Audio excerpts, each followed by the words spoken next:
Bonjour à tous, c'est le pasteur Pierre-Emmanuel et je suis très content aujourd'hui de vous retrouver sur notre chaîne. Alors aujourd'hui, comme vous pouvez le voir, Olivia n'est pas là, mais je devais faire cette vidéo seul parce qu'il fallait que je vous partage une vision que j'ai eue, que le Seigneur m'a donnée fin de l'année dernière. Je ne l'ai pas encore partagée, en tout cas publiquement, je l'ai partagée à certains, mais il fallait que là je puisse m'exprimer là-dessus. Je ne veux pas épiloguer, je ne vais pas tourner autour du pot, je vais aller directement dans la vision. J'étais en train de prier et le Seigneur m'a ouvert les yeux spirituels et je me suis vu comme étant dans une sorte de vallée. Et dans cette vallée, c'est comme si tout était noir autour de nous. Je voyais comme en fait une brume sombre.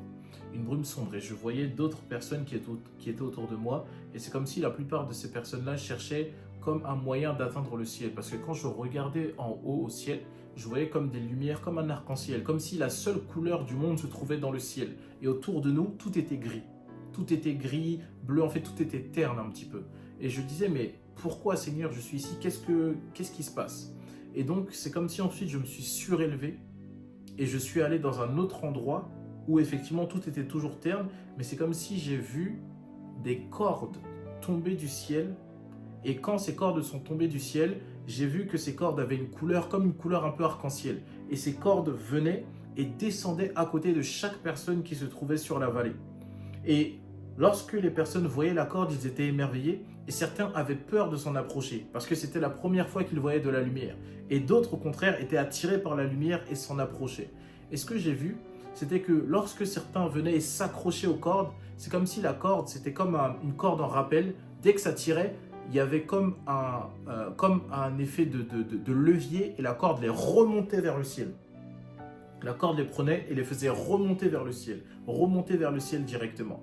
Et j'ai demandé au Seigneur, d'accord, mais je vois la vision, mais qu'est-ce que tu veux me dire au travers de cela? Qu'est-ce que tu veux me donner, Saint-Esprit? Qu'est-ce que tu veux me dire? Et le Saint-Esprit était clair avec moi. Vous savez, l'Esprit de Dieu est la personne de la Trinité qui est le plus en proximité avec nous parce que c'est celle qui vit en nous. Le Saint-Esprit vit à l'intérieur de nous et le Saint-Esprit est capable de nous parler et de nous montrer et de nous définir et de nous dévoiler quelles sont les profondeurs du cœur de Dieu. Et donc le Seigneur m'a dit, le Saint-Esprit m'a dit, les cordes que tu as vues représentent les messages qu'il faut prêcher dans cette fin des temps. Et j'ai dit, comment ça Seigneur? Dis-moi en plus. Et le Saint-Esprit m'a amené et il m'a montré que la plupart des personnes qui étaient dans cette vallée, que c'était des chrétiens qui étaient perdus. Que c'est les chrétiens qui regardent vers le ciel parce qu'ils voient qu'autour d'eux, rien ne marche, rien n'avance et que tout est terne. Ils n'ont plus aucun espoir dans le monde et ils sont perdus, ils recherchent quelque chose et se tournent vers le ciel parce qu'ils sentent qu'il y a un arc-en-ciel, qu'il y a quelque chose de beau et de merveilleux qui les attend là-bas. Et du ciel, les cordes sont tombées. Et le Seigneur m'a dit que ces cordes représentaient chacun les messages qu'il fallait prêcher en cette fin des temps. Et j'ai dit, d'accord Seigneur, et pourquoi lorsqu'ils se sont accrochés au message, tout de suite ils sont montés au ciel?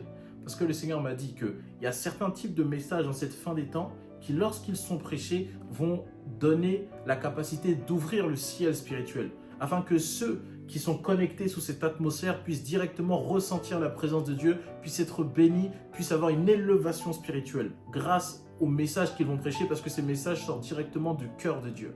Et j'ai dit, d'accord Saint-Esprit, mais quels sont les messages que tu veux que nous prêchions en tant que serviteurs de Dieu? Et le Seigneur m'a donné juste 2 mots, 2 messages. Et il m'a dit, il faut prêcher le message de la grâce et il faut prêcher le message de la foi. Il m'a dit, c'est ces 2 messages qui vous permettront et qui permettront aussi à mes enfants de monter directement plus haut en esprit et de comprendre les rouages du monde spirituel. Et je lui ai dit, d'accord Saint-Esprit, mais pourquoi la grâce? Il m'a expliqué, tout simplement parce que mes enfants ont besoin de la grâce pour connaître la spiritualité.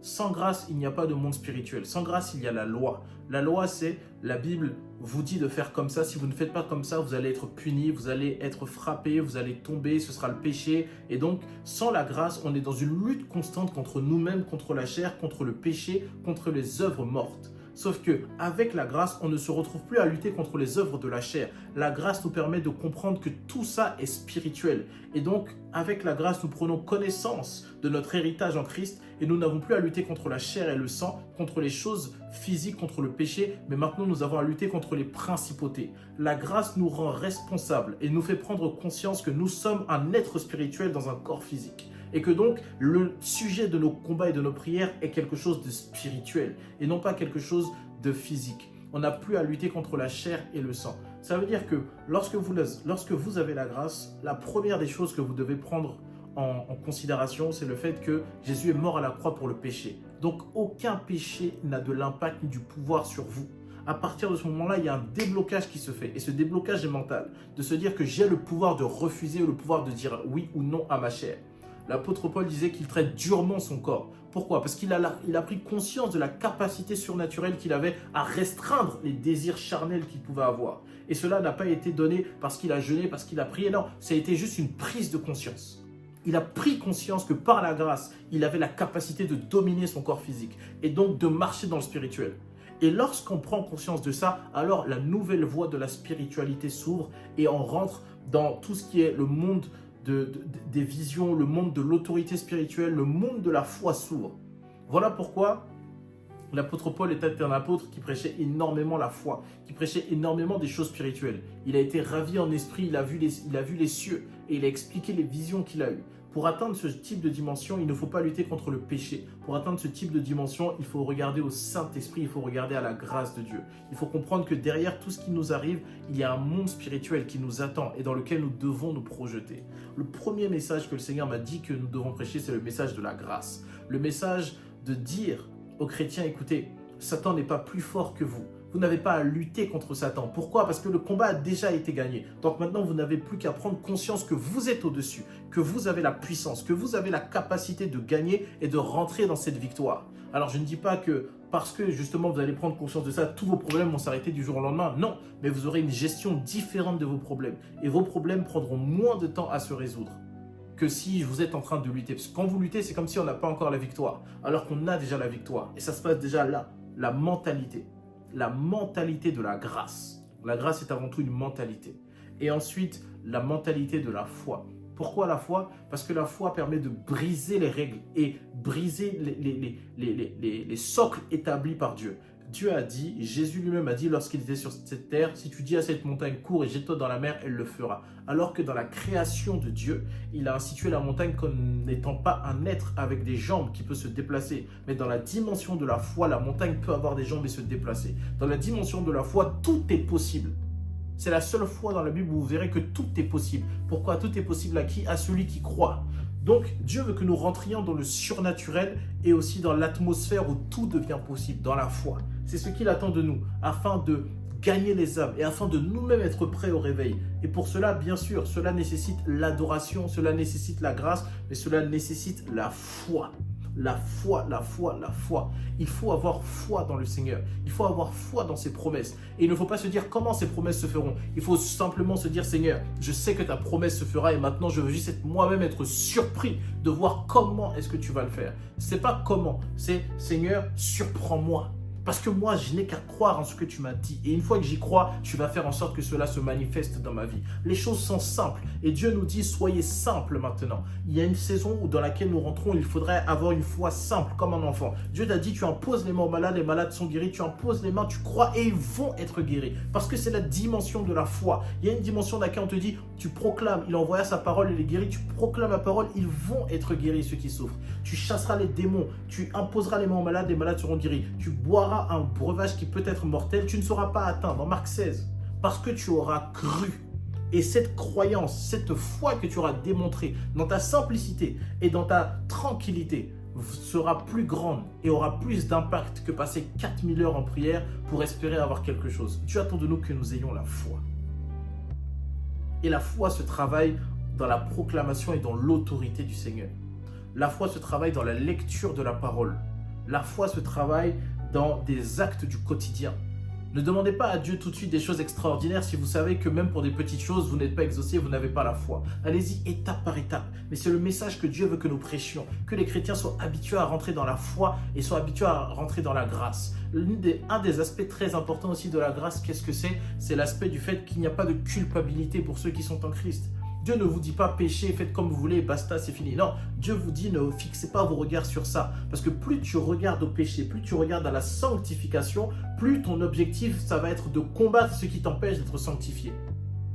Plus tu regardes à Jésus, à son trône, au Saint-Esprit, plus ton objectif sera de ressembler à Jésus. ce vers quoi tu fixes ton regard et ce vers quoi ton corps va. Tu regardes la sanctification, ton corps va aller vers la sanctification, mais pas forcément vers ce que toi tu penses. Il va aller vers les combats pour être sanctifié. Quand tu regardes à Jésus, il va aller vers Jésus. Et plus tu vas vers Jésus, même sans le comprendre et sans le vouloir, la Bible parle de fruits de l'esprit, tu vas commencer à arroser ton âme, à arroser ton intérieur. Et plus cet intérieur va être arrosé, et plus naturellement tu ne pécheras plus, tu marcheras sereinement, tu marcheras tranquillement dans les pas du Seigneur. Et naturellement tu te diras, ah ben j'ai plus envie de faire ci, j'ai plus envie de faire ça, j'ai plus envie de fumer, j'ai plus envie de boire, j'ai plus envie de pécher, j'ai plus envie de faire ces choses. Parce que le Seigneur sera tellement ta priorité et tu seras tellement imbibé de lui que naturellement les chaînes tomberont. Il n'y a pas de combat spirituel, il n'y a pas à faire des conventions de 4 jours sur comment vaincre la pornographie et la masturbation. Non, il n'y a qu'à fixer ses regards vers Jésus. Parfois, ce sont des démons. Effectivement, il faut prier, il faut chasser les démons. Mais parfois aussi, il y a juste qu'à tourner son regard vers Jésus. Il n'y a pas à combattre la pornographie, il n'y a pas à combattre la masturbation, il n'y a pas à combattre la fumée, il n'y a pas à combattre ceux qui boivent, ceux qui fument de la drogue. Non, ils n'ont qu'à fixer leur regard sur Jésus. La Bible dit, et il est venu pour ceux justement qui avaient une mauvaise vie. Lorsqu'il est venu vers les prostituées, lorsqu'il est venu vers ceux qui péchaient, il ne leur a pas dit tout de suite changer de vie. Non, il est venu en leur disant suivez-moi d'abord. Et naturellement, parce qu'ils suivaient Jésus, à un moment ils ont dit mais on n'a plus envie de vivre cette vie-là. Et ils ont changé à son contact. C'est naturel. C'est comme avec ma femme. Plus on passe de temps avec la personne que nous aimons, avec notre épouse, et plus il y a un changement qui s'opère dans le mieux. On commence à changer, on commence à adopter ses attitudes, on commence à adopter certains langages, on commence à adopter certaines choses qui lui plaisent, parce qu'on passe du temps ensemble. Plus vous passez du temps avec Jésus, plus vous allez avoir une attitude adéquate à lui. La clé pour vaincre le péché, c'est de rester avec Jésus, passer du temps avec lui et rester focus sur lui. C'est pas de combattre et de prier de dire voilà je jeûne et tout. Non, c'est pas ça. C'est vraiment de rester focus sur lui. Et la clé de la foi est réellement de proclamer la parole de Dieu et de la lire. C'est ce dans quoi le Seigneur nous attend parce que c'est en ça qu'il veut manifester sa gloire. Sur ce, j'espère que cette vidéo vous a béni. Je ne fais pas souvent des vidéos prophétiques où je parle des visions, mais là c'était important parce que je pense que nous sommes encore dans cette ère-là et le Seigneur veut encore plus élever une armée de témoins vivants, de gens qui manifestent Christ à tous les niveaux, à tout étage, et peu importe leur poste et leur rang dans la société, il veut manifester Christ. Et je sais que vous qui regardez cette vidéo, Dieu veut faire en sorte que vous aussi fassiez partie de cette armée. Donc soyez bénis. Vraiment, on a le groupe en commentaire pour ceux qui veulent participer dimanche 20h30. Ça va être fort encore. Et on vous souhaite vraiment une excellente journée ou soirée selon le temps où vous allez regarder cette vidéo. Et puis on vous bénit. Ma femme n'est pas là, mais je dis on parce qu'on est à deux. C'est notre chaîne à tous les deux. Donc soyez bénis. Et puis on se dit à plus tard. Bisous. Ciao, ciao. Ciao.